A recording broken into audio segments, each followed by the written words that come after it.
The American Battle Monument Commission is to honor America's fallen abroad, also known as the ABMC.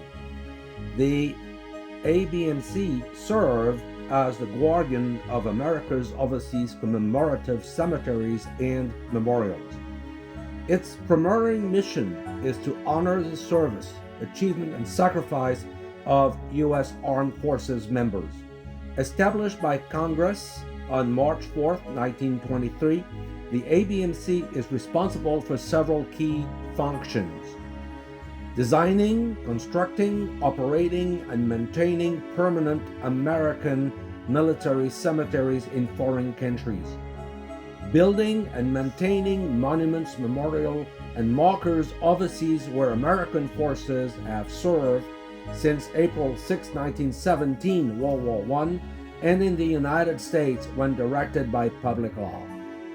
Controlling the design and constructions of U.S. military memorial monuments and markers overseas, created by U.S. citizens and organizations, both public and private, and encouraging their maintenance.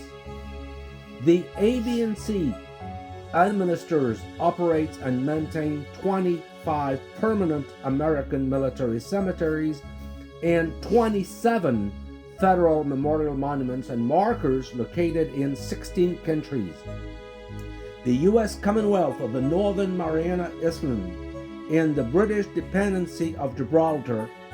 3 of those memorials are located within the United States. In addition to grave sites, the World War I and World War II cemeteries, along with the 3 memorials on U.S. soil, commemorate by name those U.S. service members who were missing in action, lost, or buried at sea during both wars, and of course, Korean War and Vietnam War. A total of 207,603 U.S. war dead from World War I and World War II are commemorated at the ABMC sites. General John J. Pershing was appointed to the Board of Commissioners in 1923 and elected chairman by the other members, serving until his death in 1948.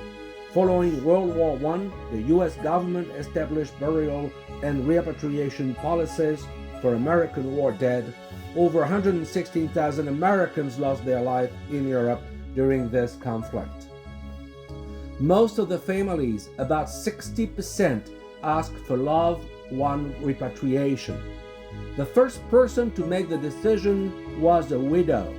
If not fathers, if not mothers, if not brothers, if not sisters, and if there were no next of kin alive, the War Department would make the decision to bury their loved one remains in an American military cemetery overseas.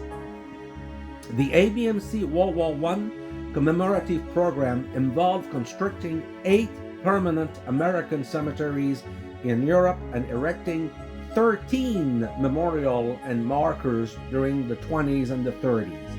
Each cemetery features a non-sectarian chapel, sculptures, battle map depicting the war corps in the region, and a visitor reception facilities.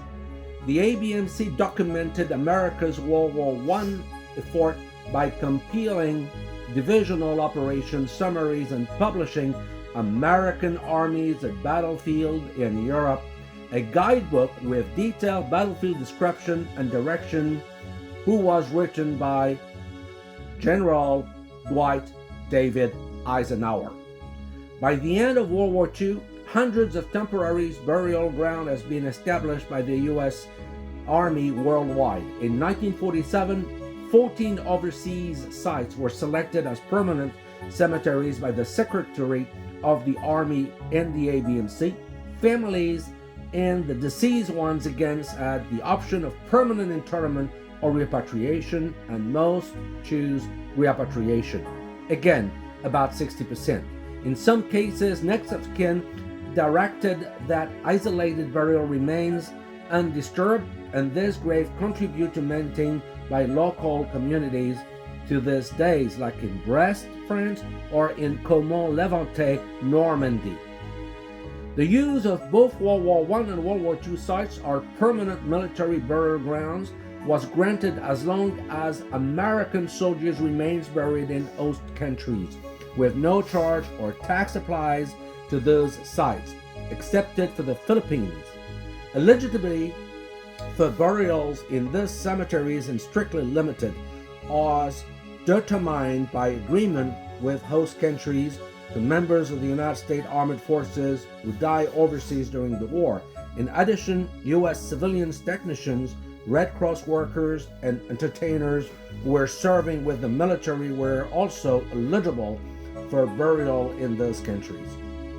The cemetery grounds are not considered American territory. Instead, land use is granted to the United States without tax, fees, or any overcharge as established through treaties between the United States and the respecting host nation. As long as the Abmc do not allow any commercial businesses such as a souvenir shop, coffee shop, and free of charge parking lot. For example, if a crime takes place within the boundary of the Abmc site, the law of the host nation apply and local authorities are responsible for conducting any investigation. All Abmc World War I and II cemeteries are closed to further burials, excepted for instance when the remains of an American are recovered. Every grave site in the overseas American World War I and II cemeteries is marked by a pristine white marble headstone sourced from Italy. Grave of Jewish servicemen are marked with the Star of David, while those of overfaith are marked with a Latin cross. For unknown World War I service members, the inscriptions read, "Here rest in honor, glory, an American soldier, none but God." In World War II cemeteries, the headstones of unknown servicemen bear the phrase, "Comrade in Arms." The names of missing in actions, lost, or buried at sea are engraved on the walls of the missing in the cemeteries. The Abmc is overseen by a board of commissioners, which can have up to 11 members appointed by the executive authorities for indefinite terms and who serve without pay. The commission is responsible for establishing policies and ensuring that staff carry out the Abmc mission properly. Day-to-day operations are managed by a secretary at the executive level who is appointed by the president. The headquarters of the Abmc is in Arlington, Virginia, with an overseas operation office in Garches, France, near Paris.